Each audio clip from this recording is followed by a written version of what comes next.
Hello and welcome back to easy Pariksha. मेरा नाम ज्योत्सना है और पिछली वीडियो में हमने कॉन्स्टिट्यूएंट असेंबली को पढ़ना शुरू किया था और मैंने आपसे कहा था सेकेंड वीडियो में हम इम्पॉर्टेंट मीटिंग्स के बारे में बात करेंगे, कमिटीज़ के बारे में बात करेंगे और कुछ हाईलाइटेड डिबेट्स के बारे में भी हम डिस्कस करेंगे। ठीक है, सो आई होप आपने कॉन्स्टिट्यूएंट असेंबली पार्ट 1 देखा है और अगर नहीं देखा है तो आप प्लीज़ उसको देख लीजिए। इससे आपको इस नेक्स्ट लेक्चर को समझने में और आसानी होगी।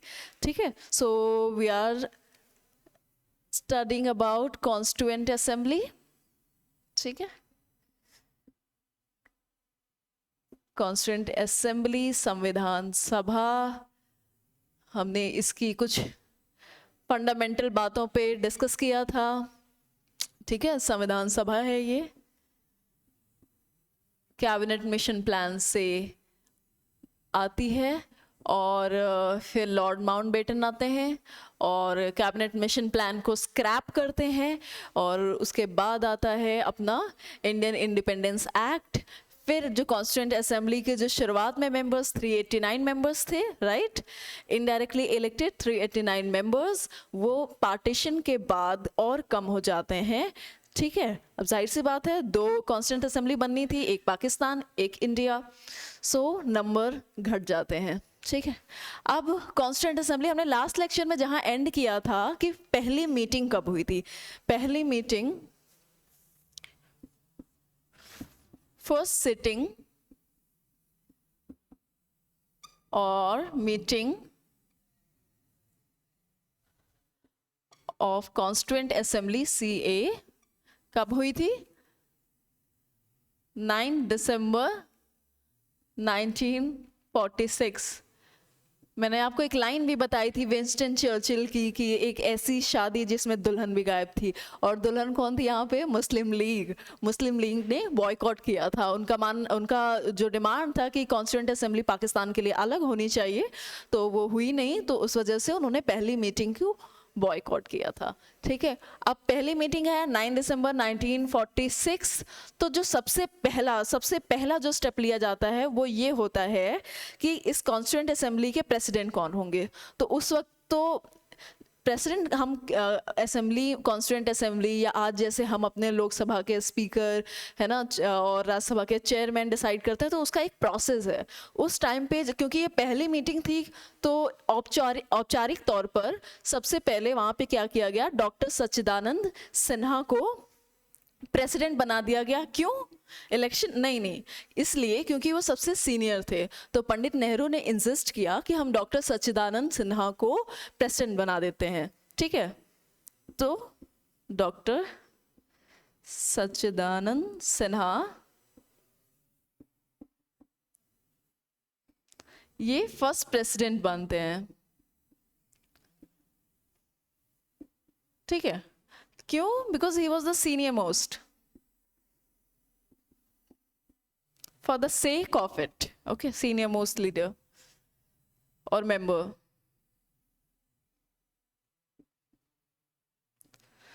सो पहली मीटिंग में पंडित नेहरू इंसिस्ट करते हैं कि हम डॉक्टर सच्चिदानंद सिन्हा को प्रेसिडेंट बना देते हैं, सीनियर मोस्ट मेंबर होते हैं।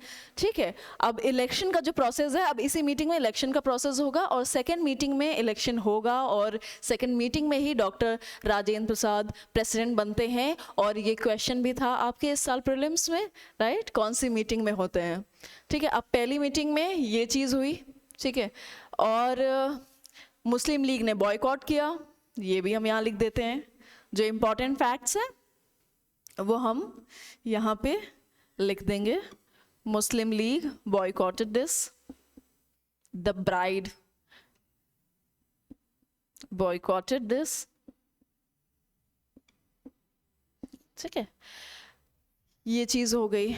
अब इसके बाद एक और बहुत ही इम्पॉर्टेंट पर्सनैलिटी है कॉन्स्टिट्यूएंट असेंबली में, जिनका फंडामेंटल रोल कह सकते हैं हम, वो हैं डॉक्टर BN राव।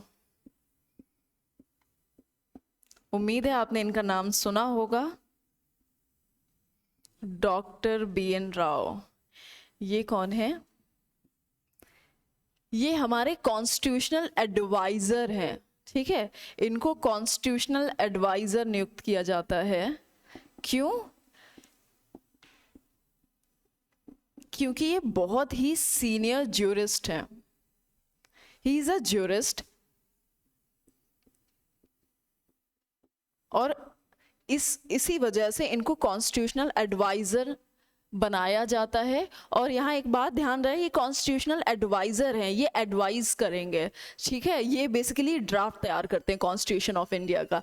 अब कॉन्स्टिट्यूशनल एडवाइजर है, और साथ में ये चीज़ ध्यान रखनी है कि ये कॉन्स्टिट्यूंट असेंबली के मेंबर नहीं हैं, है ना, not a member of constituent assembly.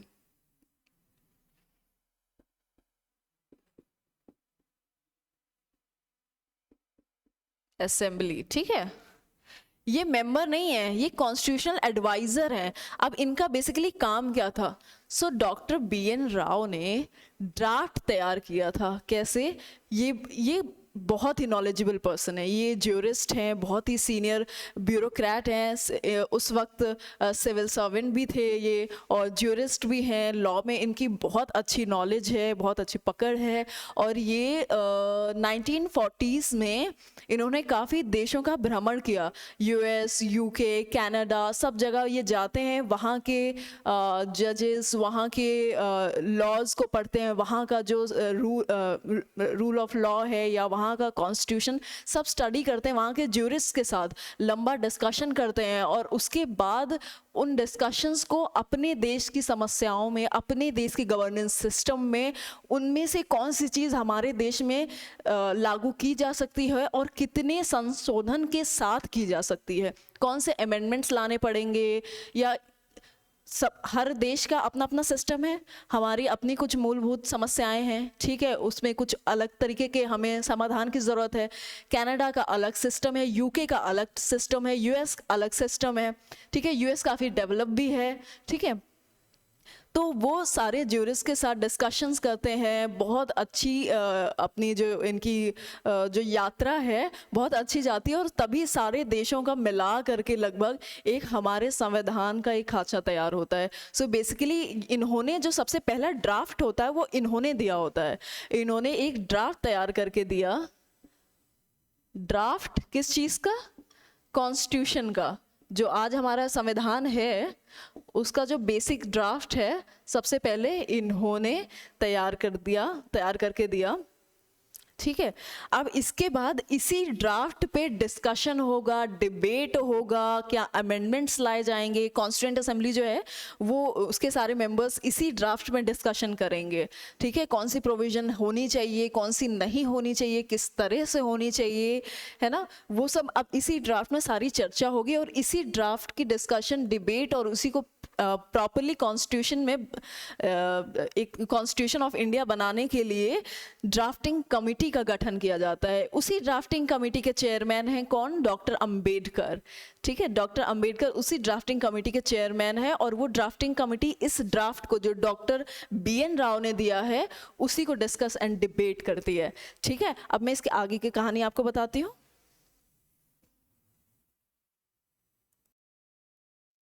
Yes, सो हमने डिस्कस किया कि डॉक्टर BN राव ने एक ड्राफ्ट तैयार करके दिया, और इसी ड्राफ्ट को drafting committee headed by doctor Ambedkar इस ड्राफ्ट को डिस्कस, डिबेट और पब्लिक के सामने इसको पेश किया जाएगा। इसमें अमेंडमेंट्स प्रपोज किए जाएंगे, एंड फाइनली यही विद अमेंडमेंट, यही draft with amendments will be passed as Constitution of India, ठीक है।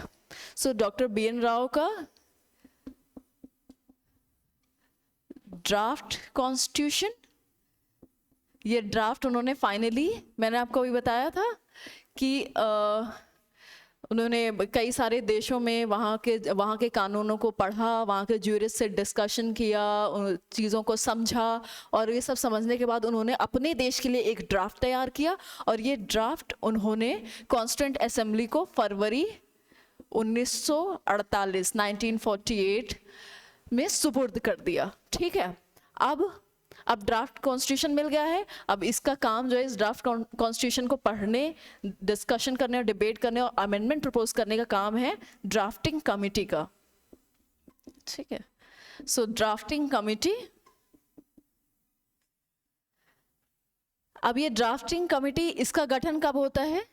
इन्होंने ड्राफ्ट फरवरी 1948 में, ड्राफ्टिंग कमेटी थोड़ा सा पहले अगस्त 1947, देश आज़ाद होने के बाद ही, उसके कुछ दिनों बाद ही ड्राफ्टिंग कमेटी का गठन होता है। इसके चेयरमैन होते हैं डॉक्टर B.R. अम्बेडकर, हम सब जानते हैं, ठीक है। अच्छा, डॉक्टर B.R. अम्बेडकर शुरुआत में कॉन्स्टिट्यूएंट असेंबली के मेंबर नहीं होते हैं, ठीक है।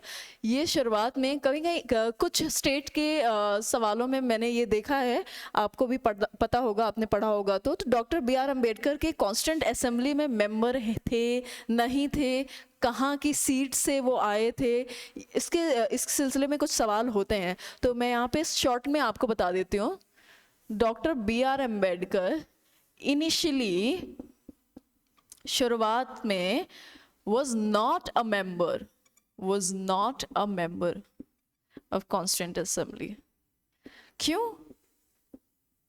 Constituent Assembly? ठीक है, क्योंकि ये जिस सीट से जीते थे वो थी बंगाल में, ठीक है, जैसौर खुलना नाम से एक जगह है, वहाँ से ये जीतते हैं, ठीक है। पर वो चली जाती है पाकिस्तान में, तो कायदे से ये कहाँ के मेंबर होंगे? कॉन्स्टिट्यूएंट असेंबली ऑफ पाकिस्तान के मेंबर होंगे।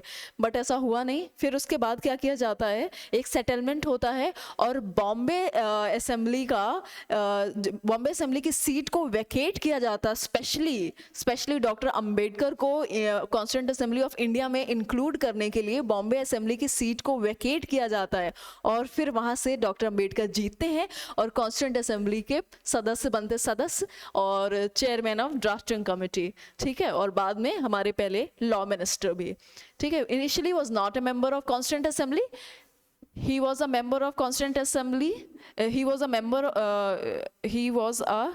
member elected from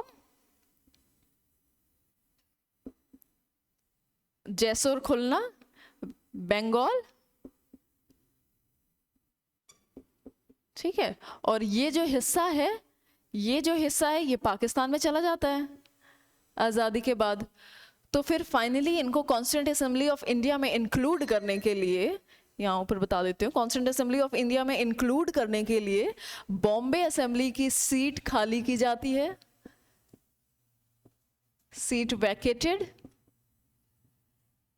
and then यहाँ से अंबेडकर जीतते हैं और कॉन्स्टिट्यूएंट असेंबली का हिस्सा बनते हैं, ठीक है। बॉम्बे असेंबली और जैसोर खुलना, ये अपने को याद रखना है, ये दोनों जगह से वो जीतते हैं, बट क्योंकि ये जगह पाकिस्तान को चली जाती है तो फिर बाद में बॉम्बे असेंबली से वो आते हैं और ड्राफ्टिंग कमेटी का हिस्सा बनते हैं, उसके चेयरमैन बनते हैं और बाद में सबसे इम्पॉर्टेंट रोल भी प्ले करते हैं। सो यहाँ तक दो हमारे very important personalities, doctor B.N. Rao, ठीक है। Doctor B.N. राव के बारे में बहुत कम लोग जानते हैं, क्योंकि हम कहीं कहीं कुछ किताबों में बस नाम लिखा होता है कि कॉन्स्टिट्यूशनल एडवाइज़र थे, बट उनका रोल कितना अहम था। जब बाद में कॉन्स्टिट्यूशन पास किया जाता है, जब 26 जनवरी 1950 में when it came into force, तो डॉक्टर B.R. अम्बेडकर खुद कहते हैं कि इस संविधान को इस रूप में लाने का सारा श्रेय मुझे नहीं जाता है, आधा श्रेय डॉक्टर B.N. राव को भी जाता है। क्यों नहीं? क्योंकि उन्होंने ही जो बेसिक ड्राफ्ट था उन्होंने ही तैयार करके दिया था, ठीक है। सो अब आगे हम लोग डिस्कस करेंगे इसकी और मीटिंग्स के बारे में, ठीक है। ये जो पहली मीटिंग थी 9 दिसंबर 1946, ठीक है। सो पहले सेशन में कुछ मीटिंग्स होती हैं, 3 to 4 मीटिंग्स, तो उसमें काफ़ी इंपॉर्टेंट डेवलपमेंट्स होते हैं। Okay, so let me raise this.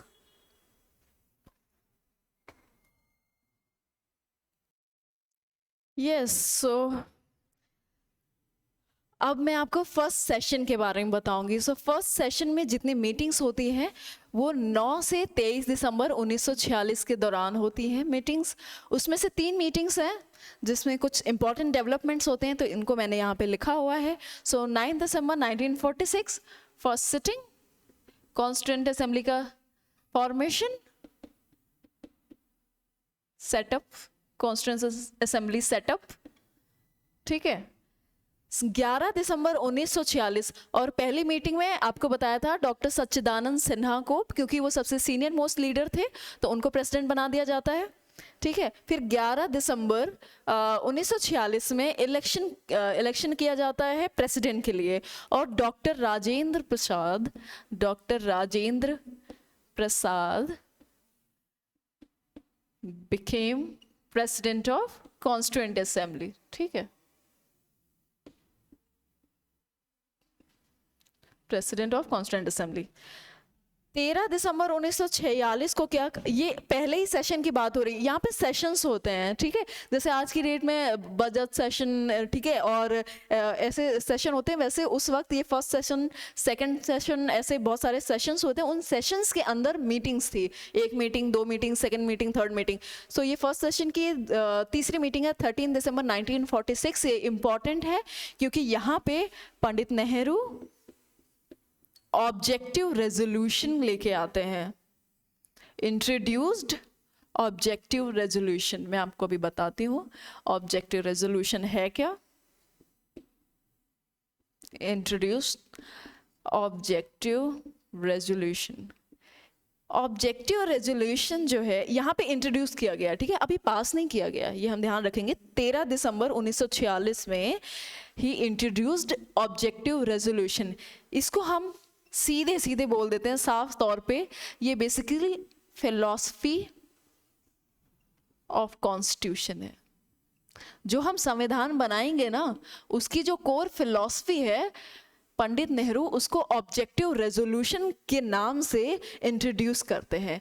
यहाँ पे जो अभी हमारे पास जो हमारे संविधान में जो प्रियम्बल है, प्रियम्बल का सोर्स ऑब्जेक्टिव रेजोल्यूशन ही है, ठीक है। जब हम आगे प्रियम्बल पढ़ेंगे तो फिर आपको, जब मैं प्रियम्बल के सारे टर्म्स आपको समझाऊंगी तो उसमें आपको बताऊंगी कि उसमें कौन से टर्म ऑब्जेक्टिव रेजोल्यूशन जब वो इंट्रोड्यूस कर रहे थे पंडित नेहरू, तो उन्होंने उन टर्म्स को कैसे एक्सप्लेन किया था, उनका क्या विजन था उन वर्ड्स को लेकर, सॉवरेनिटी को लेकर उनका क्या विजन था। सोशलिज्म कॉन्सेप्ट तो था बट उस वक्त ये वर्ड नहीं था, ये वर्ड तो अमेंडमेंट के साथ आया था। सो वो सारे टर्म्स को, रिपब्लिक को, डेमोक्रेसी को, जस्टिस को, उन्होंने कैसे एक्सप्लेन किया था, उनका क्या विजन था।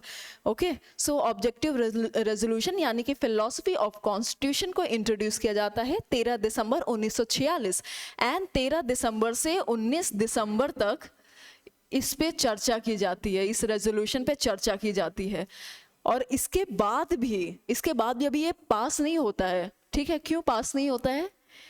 मुस्लिम लीग की सहमति चाहते थे कि मुस्लिम लीग की भी इसमें सहमति पूरी मिले, इस वजह से इसकी वोटिंग को पोस्टपोन किया गया था, ठीक है। फाइनली इसको पास किया जाता है सेकंड सेशन में, यहाँ पे जगह नहीं है, सेकेंड सेशन में इसको पास किया जाता है, जो कि 22 जनवरी 1947। अभी आपको ध्यान होगा यहाँ पार्टीशन नहीं हुई है ना अभी प्रॉपरली, तो अभी हम चाह रहे थे कि मुस्लिम लीग भी सेम प्लेटफॉर्म पे आ जाए, हमारे साथ आ जाए, सहमति में आ जाए, बट वो आई नहीं। सो फाइनली 22 जनवरी 1947 को ऑब्जेक्टिव रेजोल्यूशन पास किया जाता है, और ये कहलाएगा अपना, ये सेकेंड सेशन में होता है, ठीक है। तो 9 दिसंबर से 22 जनवरी 1947 तक ये 3 डेवलपमेंट होते हैं जो कि काफी इंपॉर्टेंट है, ठीक है। अब इसके बाद जो है, इसके बाद ड्राफ्टिंग कमिटी, देखिए इसका जो चरण है ना, कॉन्स्टिट्यूशन को पास होने के 2-3 चरण है, कायदे से 5 चरण है, ठीक है। सबसे पहले तो वेरियस कमिटीज बनाई गई थी, house committee, union committee and committee on minorities, ऐसे कमिटीज बनाई गई थी, ठीक है। और सभी लीडर्स को एक एक कमेटी अलॉट की गई थी, और वो कमेटी का काम ये था कि वेरियस इशू पे, जिस टॉपिक पे, जिस सब्जेक्ट पे वो बनाई गई है, फॉर एग्जांपल यूनियन कमेटी पे जो कमेटी बनी है, उसका काम होगा कि यूनियन से रिलेटेड जितने भी इश्यूज़ हैं उस पर वो एक रिपोर्ट तैयार करे और वो कॉन्स्टिट्यूएंट असेंबली में पेश करे। और फिर उसके बाद सेकेंड स्टेज था जो डॉक्टर BN राव द्वारा दिया गया जो ड्राफ्ट कॉन्स्टिट्यूशन है उस पे चर्चा हो, ठीक है। फिर उसमें पब्लिक डिस्कशन, डिबेट हो, तीसरा चरण। चौथे चरण में वोटिंग, ठीक है, और भी कुछ और अमेंडमेंट जो उसमें आपको ऐड करने हैं वो। देन फाइनली 5वें में कॉन्स्टिट्यूशन ऑफ इंडिया पास कर दिया जाता है, ठीक है। सो ड्राफ्टिंग कमिटी, इसको हिंदी में पांडुलेखन कमेटी भी कहते हैं, भी नहीं, पांडुलेखन कमेटी ही कहा जाता है, पांडुलेखन समिति। ठीक है, इसके चेयरमैन है doctor Ambedkar, again and again. Doctor Ambedkar plus 6 members, so total कितने हुए? 7 लोग हुए ड्राफ्टिंग कमेटी में, 6 मेंबर्स। पहले हैं के.एम. मुंशी, मोहम्मद सादुल्लाह,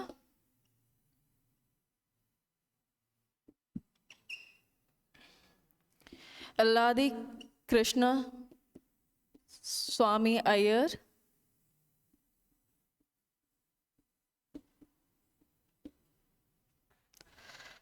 टी.एम. कृष्णामाचारी,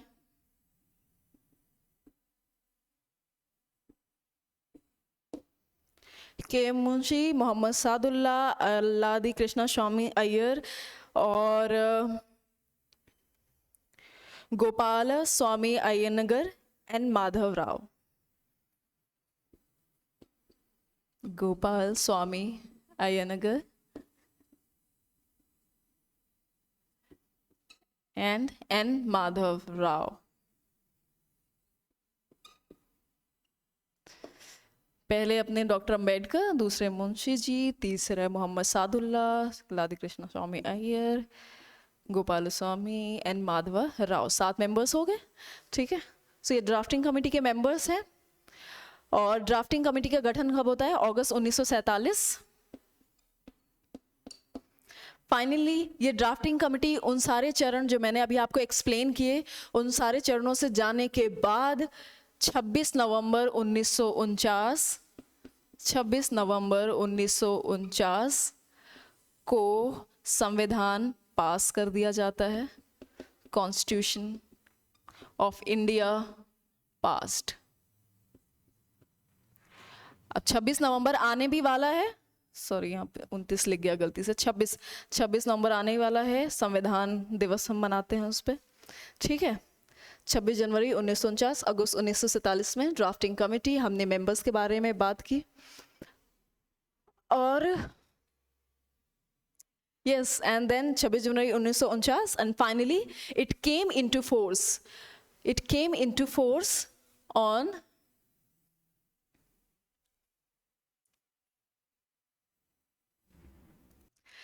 सो ड्राफ्टिंग कमेटी ने सारे चरणों से जाने के बाद फाइनली 26 नवंबर 1949, 26 नवंबर 1949 को कॉन्स्टिट्यूशन ऑफ इंडिया पास हो गया।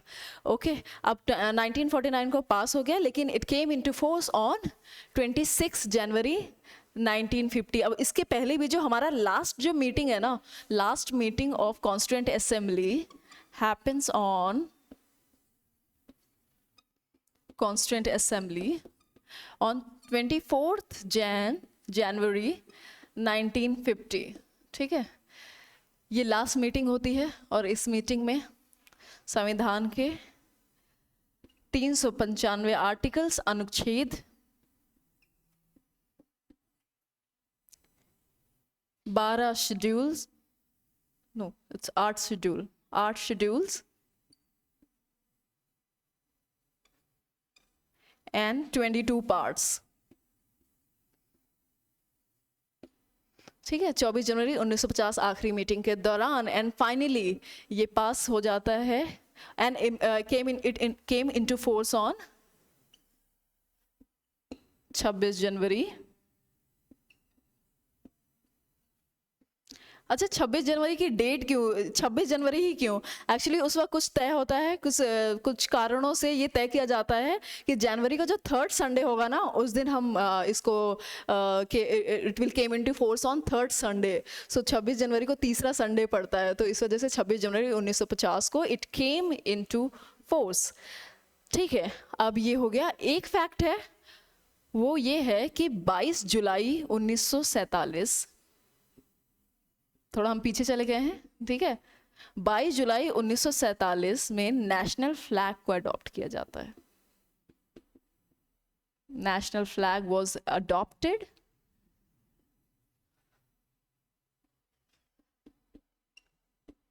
22nd July 1947 national flag was adopted with tricolor and a chakra with 24 spokes. Okay so ये फैक्ट्स सारे हमने डिस्कस कर लिए. अब कॉन्स्टिट्यूएंट असेंबली का काम भी हो गया है. कॉन्स्टिट्यूएंट असेंबली के जो मेंबर्स हैं यही पहला इंटरिम गवर्नमेंट भी बनाते हैं, क्योंकि 1950 में आता है ना, 1950. कॉन्स्टिट्यूएंट असेंबली 1946 में बनी होती है, तो उस वक्त से इस वक्त तक 1950 तक जो पहला इंटरिम गवर्नमेंट होता है यही कॉन्स्टिट्यूएंट असेंबली के सदस्य होंगे. ओके सो जब कॉन्स्टिट्यूएंट असेंबली के पहला सेशन जब हो रहा था तो पंडित नेहरू जो इसका विजन बताते हैं, तो उनका कहना था कि इस असेंबली का, इस संविधान सभा का जो मुख्य उद्देश्य ये है कि इस देश को आज़ादी देनी है एक संविधान के साथ.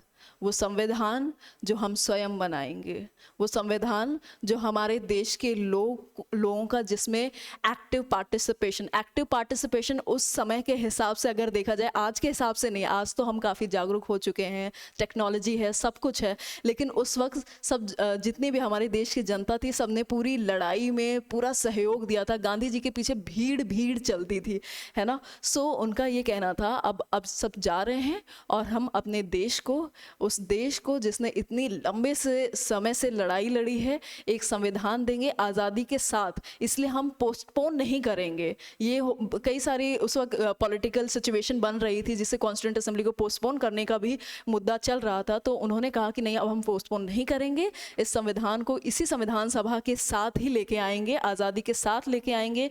हमारी बहुत सारी समस्याएं हैं, उस वक्त समस्याएं बहुत सारी थी. जो उनका स्टेटमेंट था, उन्होंने कहा था कि हमारा उद्देश्य है to feed the starved, to clothe the naked masses, and to rectify all the turmoil, all the political turmoil. जितनी भी उस वक्त जो राइट्स चल रहे थे, जितने भी उस वक्त काफ़ी सारे इश्यूज चल रहे थे, हम सब जानते हैं. आज भी मूवीज़ में उन चीज़ों को दिखाया जाता है और कितनी सेंसिटिविटी के साथ दिखाया जाता है. तो पंडित नेहरू का कहना था ये सब हमारे मुद्दे हैं और इनको हम इसी संविधान सभा में पूरी समझदारी, पूरी संयमितता के साथ इस चीज़ को लेके आएंगे. और वो हुआ भी, सक्सेसफुल हुआ, और हमारा संविधान बहुत ही मजबूत, बहुत पुख्ता बना है और अभी तक चल रहा है. We are going very very strong. And thank you so much for listening, and will come next video with new topic, probably preamble. Thank you.